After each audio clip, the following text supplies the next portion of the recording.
மகாபெரிவா திருடிகளே சரணம். நல்லது நடக்கும், நல்லது மட்டுமே நடக்கும். நம்மளுடைய சேனல் நேயர்கள் அனைவருக்கும் என்னுடைய பணிவான வணக்கங்கள், கோடான கோடி நன்றிகள்.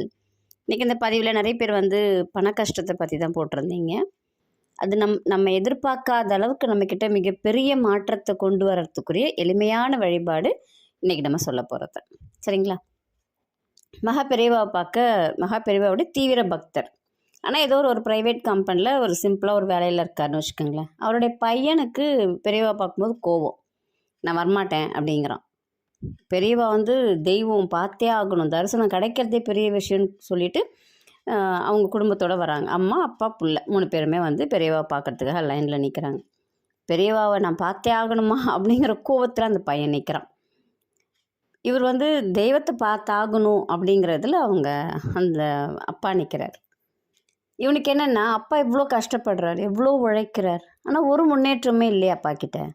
ஆனால் அப்பப்போ பெரியவா பார்க்க போகிறேன்னு போகிறாரே, அப்போ எந்த ஒரு முன்னேற்றமும் இல்லாத போது நம்ம ஏன் அவரை போய் பார்க்கணும் அப்படிங்கிற கேள்வி அந்த பையனுக்கு. இது பெரியவாவுக்கு நல்லாவே தெரியும். நம்மளை பார்க்கும்போதே நம்ம எதுக்கு வந்திருக்கோம், என்ன யோசிக்கிறோம், எல்லாத்தையுமே கண்டுபிடிக்கக்கூடியவர் தான் நம்ம பெரியவா. அவங்களுடைய முறை வரும்போது அவங்களை கூப்பிட்டு ஆசீர்வாதம் பண்ணிவிட்டு பிரசாதம் கொடுக்குறாங்க. கொடுத்துட்டு அவங்க அந்த பையனுடைய அம்மாவை கூப்பிட்டு, இந்த மந்திரத்தை மட்டும் நீ தினமும் சொல்லு, உனக்கு தெரியுமோ என்னன்னு கேட்குறாங்க. தெரியும் பெரியவான்னு சொல்கிறாங்க. அப்போ நீ டெய்லி காலையில் ஒரு தடவை சொல்லு, சாயந்தரம் 6லேருந்து 8க்குள்ளார நீ இந்த மந்திரத்தை சொல்லு அப்படின்னு சொல்கிறாங்க. சரின்னு சொல்லிவிட்டு அந்த குடும்பமும் போயிடுறாங்க. அவங்க தினமும் என்ன பண்ணுறாங்க அந்த அம்மா அப்படின்னா, காலையில் ஒரு தடவை சொல்கிறாங்க, சாயந்தரம் ஒரு தடவை சொல்கிறாங்க. கொஞ்ச நாள் கழித்து இவருக்கு ஒரு லெட்ரு வருது.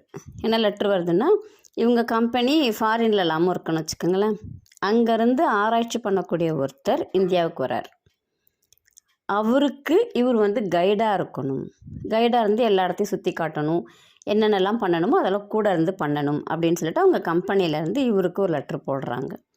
உடனே இவரும் சந்தோஷமாக ஏற்றுக்கிட்டு அவரை கூப்பிட்டுட்டு எல்லா இடத்துக்கும் போகிறார். அந்த ஃபாரின்லேருந்து அந்த ஆஃபீஸருக்கு இவர் ரொம்ப பிடிச்சி போயிடுது. நிறைய உதவி பண்ணுறார். உதவி பண்ணிவிட்டு ஒரு லெட்ரு எழுதி ஒரு கவரில் வச்சுட்டு, இதை நீ கொண்டு போய் நாளைக்கு இங்கே சென்னையில் இருக்கக்கூடிய உங்கள் பிரான்ச் மேனேஜர்கிட்ட நான் கொடுக்க சொன்னேன்னு சொல்லி கொடு அப்படின்னு சொல்லிட்டு அவர் போய்டுறார். இவர் எடுத்துகிட்டு போய் அந்த லெட்டரை அந்த கம்பெனியில் இருக்கிற அந்த பிரான்ச் மேனேஜர்கிட்ட கொடுத்த உடனே அவர் எடுத்து பார்த்துட்டு அவருக்கு அப்படி ஒரு ஷாக். இவருடைய வருமானத்தை நீ 8 மடங்கு ஏற்றி கொடுக்கணும் அடுத்த மாதத்துலேருந்து அப்படின்னு சொல்லி ஒரு கண்டிஷன் போடுறார். அடுத்து இவருக்கு மேலே ஒரு 3 போஸ்டிங் தாண்டி அவருக்கு நல்ல ஒரு பொசிஷன் கொடுக்கணும். இந்த மாதிரி கடுமையாக உழைக்கக்கூடிய உண்மையான ஒரு போஸ்ட்டை நான் பார்த்ததில்லை. அவ்வளோ உதவிகரமாக இருந்தார். எப்போ எழுப்பி நான் எந்த வேலை விட்டனாலும் தவறாமல் செய்கிறார், மூஞ்சி சுளிக்காமல் செய்கிறார். அவ்வளோ ஒரு அற்புதமான மனிதர் அவர். அவருக்கு நீ நல்ல ஒரு கேடர் கொடுத்து நல்ல ஒரு இதில் வைக்கணும் அப்படின்னு சொல்லி அந்த லெட்டரில் எழுதிட்டார். அந்த மேனேஜருக்கே ஒன்றும் புரியல. இவ்வளோ நாள் நம்மக்கிட்ட தான் இருந்தால் நம்மளாலே கண்டுபிடிக்க முடியலையே அப்படின்னு யோசிக்கிறார். இதுதான் அந்த கனகதாரா சோஸ்திரத்தினுடைய அருமை. பெரியவா அவங்கள படிக்க சொன்னது இதுதான். நிறைய பேருக்கு ஒரு பயம் இருக்கும், படிக்க வருமோ வராதோன்னு. இப்போ பெரியவா என்ன சொல்லுவாங்கன்னா, காதால் கேளு, கேட்கும்போதே உனக்குள் ஒரு மாற்றம் வரும்.